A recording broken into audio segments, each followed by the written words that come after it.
नमस्कार, India voice देख रहे हैं आप। आपके साथ मैं हूं स्वीटी दीक्षित। बुलेटिन की शुरुआत करेंगे अहम जानकारियों के साथ। बता दें कि बिहार के रोहतास में भारतीय किसान यूनियन के नेता राकेश टिकैत ने नीतीश कुमार को उनकी सीएम पद की दावेदारी को लेकर समर्थन और चेतावनी दोनों एक साथ दे दी है। टिकैत ने कहा है कि बिहार में एमएसपी की गारंटी देंगे तो हम आपका प्रचार करेंगे, वरना पटना की सड़कों पर ट्रैक्टर चलेंगे। देश में किसान, गांव, गरीब आदिवासी का चेहरा बनो। आखिरी के जब हम केंद्र सरकार की सत्ता पे हम काबिल होंगे, हम जब किसान का काम करेंगे। आप जहां पे हैं, जो आपको पावर दी गई है, आप उसका इस्तेमाल करो। यहाँ के किसानों को आप क्या दे रहे हो, वही हम वहां पर बताएंगे। आप अगर यहाँ पे ये गारंटी दे दो कि एमएसपी गारंटी कानून जो जब बनेगा सरकार का बन जाएगा, लेकिन बिहार में भारत सरकार का जो एमएसपी कानून है उसके नीचे पे खरीद नहीं होगी, हम उसी दिन यहाँ पे भी धन्यवाद करेंगे और कर्नाटक में जाएंगे तो वहां पे भी बिहार के मुख्यमंत्री का नाम लेंगे। जैसे हम तेलंगाना और छत्तीसगढ़ के मुख्यमंत्री का नाम ले रहे हैं, ऐसे ही हम यहाँ के मुख्यमंत्री का भी नाम ले लेंगे। आप प्रधानमंत्री के ख्वाब देख रहे हो, देश में उन लोगों के प्रधानमंत्री का चेहरा बने। आप पहले बिहार में किसान का चेहरा बनो, हम आपका प्रचार करेंगे। मध्य प्रदेश के नरसिंहपुर से बीजेपी प्रत्याशी केंद्रीय मंत्री प्रहलाद पटेल पर अजय सिंह के आरोपों के बाद विवाद बढ़ता जा रहा है। बता दें कि बीजेपी नेताओं में अजय सिंह के खिलाफ गुस्सा है, तो नरसिंहपुर विधायक की तरफ से अजय सिंह को लीगल नोटिस भेज दिया गया है। भैया प्रहलाद भाई के बारे में अब क्या कहूं, कोयला मंत्री थे, पहले 2 बार मंत्री रह चुके। कोयला ब्लॉक में नाम इन्हीं का आया था हेरा फेरी में। नरसिंहपुर जिले के लिए उन्होंने मंत्री की हैसियत से कुछ आपको उपलब्धि दी। यदि उपलब्धि नहीं दी तो भैया अब उनको कह दो अब सरपंची चुनाव लड़े। सुना आपने, ये बयान है कांग्रेस नेता अजय सिंह का, जो चुनाव प्रचार के दौरान केंद्रीय मंत्री और नरसिंहपुर विधानसभा से बीजेपी के प्रत्याशी प्रहलाद पटेल पर कोयला मंत्री रहते हुए गड़बड़ी के आरोप लगा रहे हैं।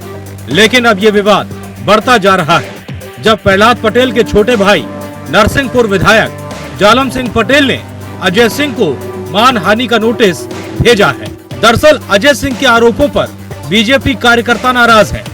एक प्रेस कॉन्फ्रेंस करके प्रहलाद पटेल के छोटे भाई और नरसिंहपुर विधायक जालम सिंह पटेल ने अजय सिंह के आरोपों का सिलसिलेवार जवाब दिया है। हमने उसमें उनके लिए आरोप निराधार है, हमने जो लीगल नोटिस दिया है कि आप तो माफी मांगे शांति रूप से, का दावा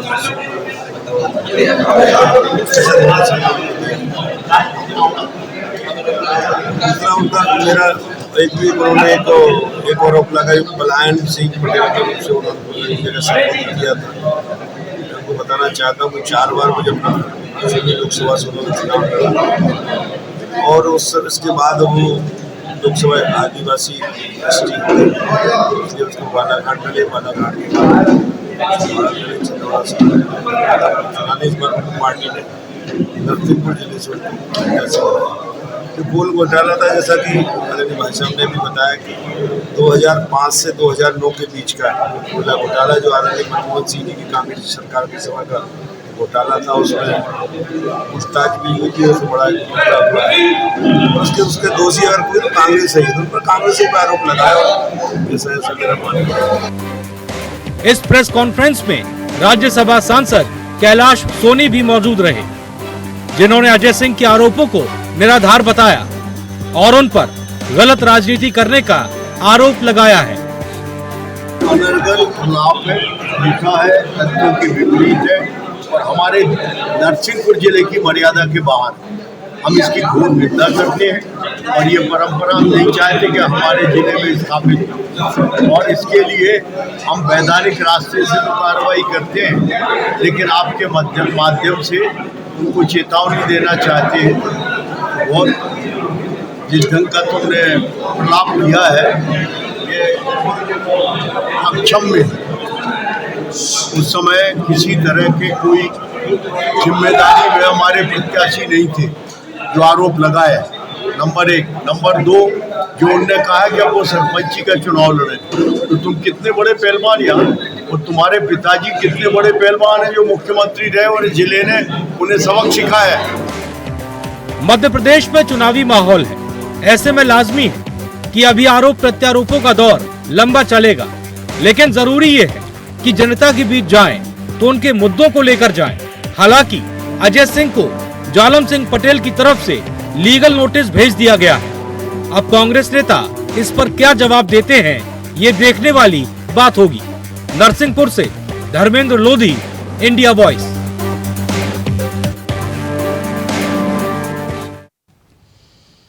मेहर के नया जिले बनने के बाद पहली बार सीएम शिवराज मेहर पहुंचे, जहां उन्होंने कहा कि बेटियों के साथ दुराचार करने वालों को फांसी पर लटका दिया जाएगा।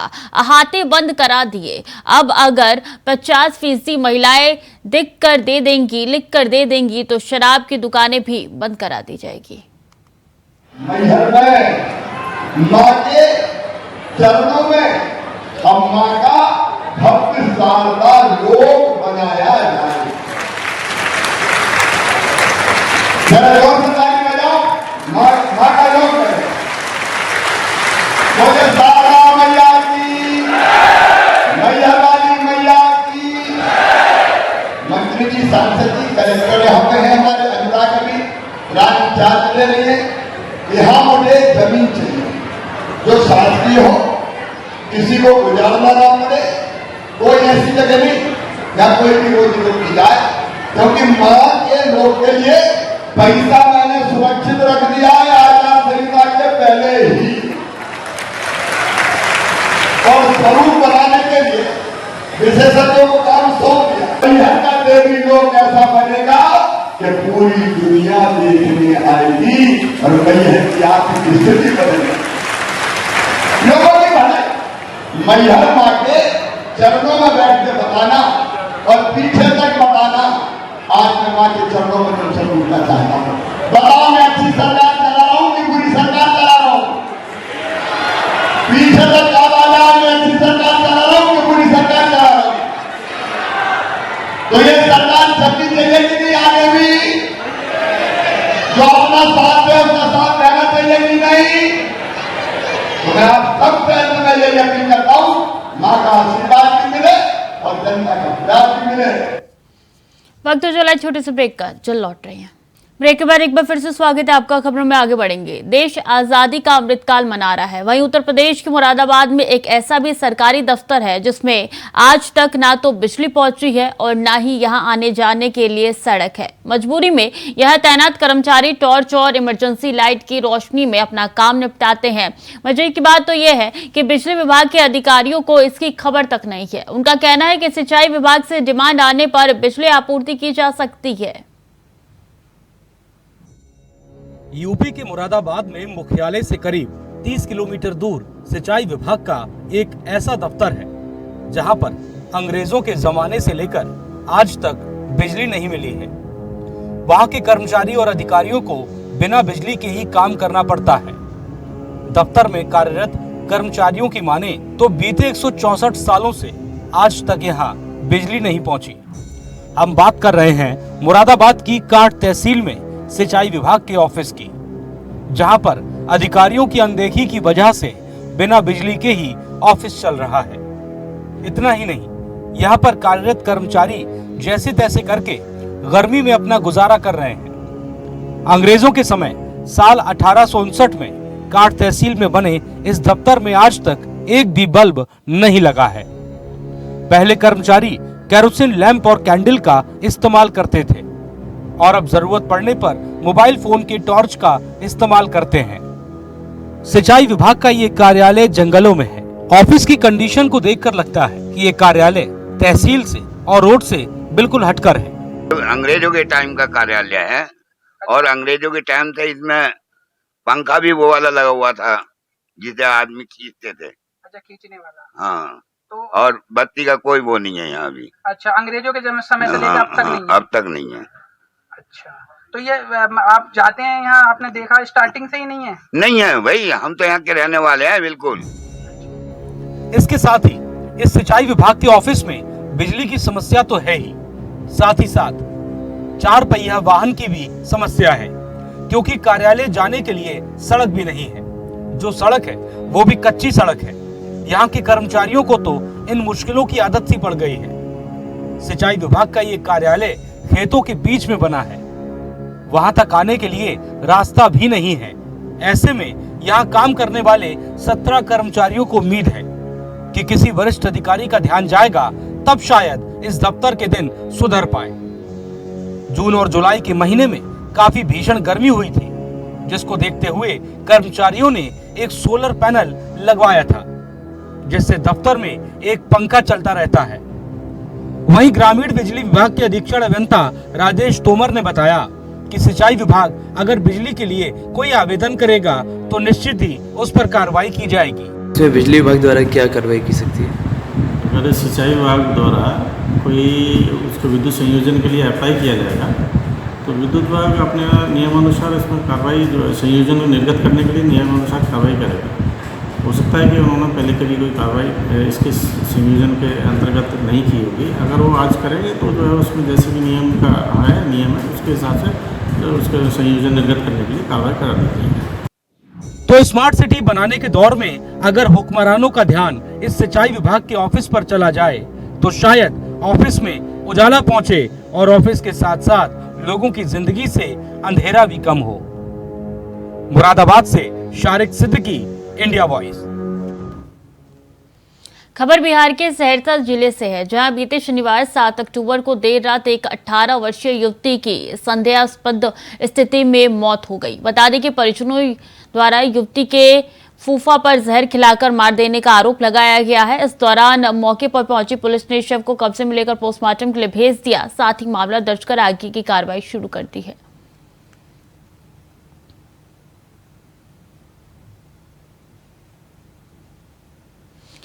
वक्त तो चला है छोटे से ब्रेक का, जल्द लौट रहे हैं। ब्रेक के बाद एक बार फिर से स्वागत है आपका। खबर में आगे बढ़ेंगे। खबर मुरादाबाद से है, जहां फतेहपुर नाली के विवाद के चलते दबंगों ने पिता और उसके पुत्र को बेरहमी से पीटा। वहीं दोनों गंभीर रूप से घायल हो गए। साथ ही दोनों को घायल अवस्था में जिला अस्पताल में भर्ती कराया गया। सूचना मिलते ही मौके पर पहुंची पुलिस मामले की जांच में जुट चुकी है। बता दें कि पुलिस प्रशासन से शिकायत के बाद भी मामले का निपटारा न कराने पर मारपीट हो गई। मामला बिदंकी कोतवाल क्षेत्र के रारी खुर्द का बताया जा रहा है।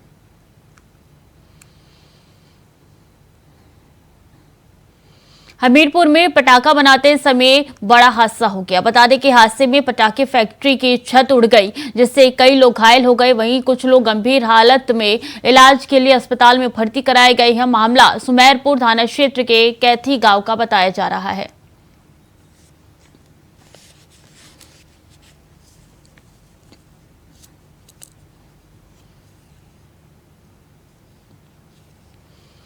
मेरठ में एक अजीबोगरीब मामला सामने आया है, जो इस वक्त पूरे जिले में चर्चा का विषय बना हुआ है। दरअसल सरसवा गांव की एक महिला को पिछले 1 महीने में 4 बार सांप ने काटा है। बीते मंगलवार को महिला चारपाई पर सोई थी, तभी सांप ने उसके हाथ में काट लिया। युवती के शोर मचाने पर परिजन भाग कर आए, लेकिन तब तक सांप घर में रखी ईंटों की चट्टे में घुस गया, जिसके बाद परिजनों ने युवती का नगली आजाद गांव में इलाज करवाया।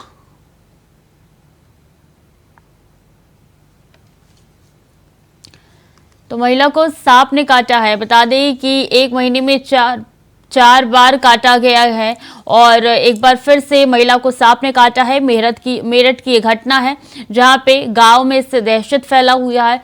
बता दें कि महिला फिर भी बच गई। आनंद फानन में अस्पताल ले जाया गया और हाथ में इस बार महिला के सांप ने काटा। ये पहली बार नहीं है, महिला के साथ पहले भी ऐसे 3 बार घटनाएं हो चुकी है।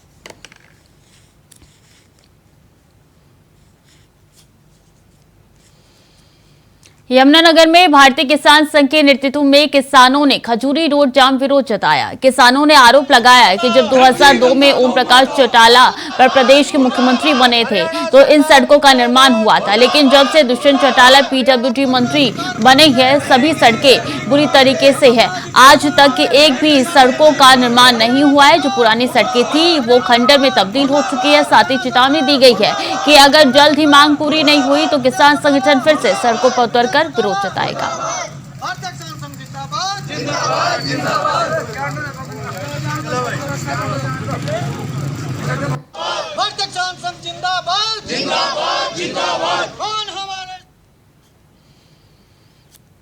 जौनपुर में पुलिस और बदमाशों के बीच में मुठभेड़ हुई है, जिसमें पुलिस ने मुठभेड़ के बाद 2 शातिर बदमाशों को गिरफ्तार किया। मुठभेड़ में एक आरोपी के पैर में गोली लगी है। वहीं आरोपियों के कब्जे थे 2 तमंचे, एक कारतूस और मोबाइल लूट के 9,960 रुपए बरामद किए गए। फिलहाल पुलिस ने रिपोर्ट दर्ज करके जांच शुरू कर दी है।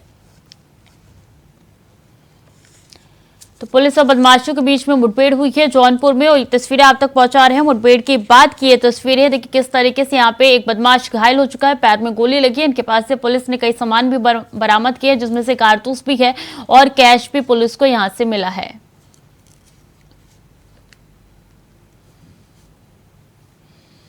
पंजाब के अमृतसर में पुलिस ने कार्रवाई करते हुए बंदूक की नोक पर लूट की वारदात को अंजाम देने वाले गिरोह के 2 सदस्यों को गिरफ्तार किया है। इस कार्रवाई को अंजाम पुलिस ने 24 घंटे के अंदर दिया है। वहीं साथ ही पुलिस ने जानकारी देते हुए बताया कि आरोपियों को 5 सदस्य एक गिरोह है उनका, और जिनके 2 सदस्यों को गिरफ्तार कर लिया गया है। वहीं 3 की गिरफ्तारी बाकी है, जिनको जल्द गिरफ्तार कर लिया जाएगा।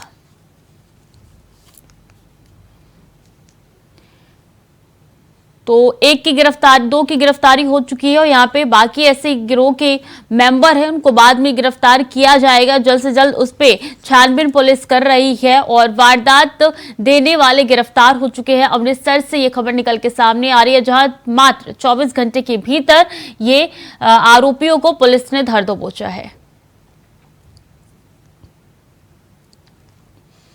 झारखंड के पाकुड़ जिले के हिरनपुर प्रखंड के घाघरा जनी पंचायत देवपर दास टोला आज भी बुनियादी सुविधाओं से वंचित है। गांव में आज तक पक्की सड़क नहीं पहुंच पाई है। बरसात के दिनों में मुख्य रोड तक पहुंचने तक का रास्ता बंद हो जाता है। ग्रामीण गांव में रहते हुए भी बदहाली की जीवन व्यतीत कर रहे हैं। ग्रामीणों की माने तो उन्होंने इसको लेकर कई बार प्रशासन से शिकायत भी की है, लेकिन आज तक कोई समाधान नहीं निकल पाया है। और पाकुड़ का ये गांव है जिसकी तस्वीरें हम आप तक पहुंचा रहे हैं। साफ तौर पे नजर आ रहा है किस तरीके से बदहाली में ये गांव के ग्रामीण रहने को मजबूर है। विकास से कोसों दूर नजर आ रहा है, और देखिए यहाँ पे ग्रामीण द्वारा लगातार गुहार लगाई जा रही है, लेकिन प्रशासन के कान में जूं तक नहीं रेंग रही है, और प्रशासन यहाँ पे कोई भी कदम नहीं उठा रहा है। और ऐसे में ना यहाँ पे नालियां बनी है, घर तो दूर की बात है, जिसके बाद से यहाँ पे उनका जीवन व्यतीत करना काफी मुश्किल हो चुका है। तो फिलहाल के लिए बुलेटिन में इतना ही। खबरें लगातार जारी है, देखते रहिए इंडिया वॉइस।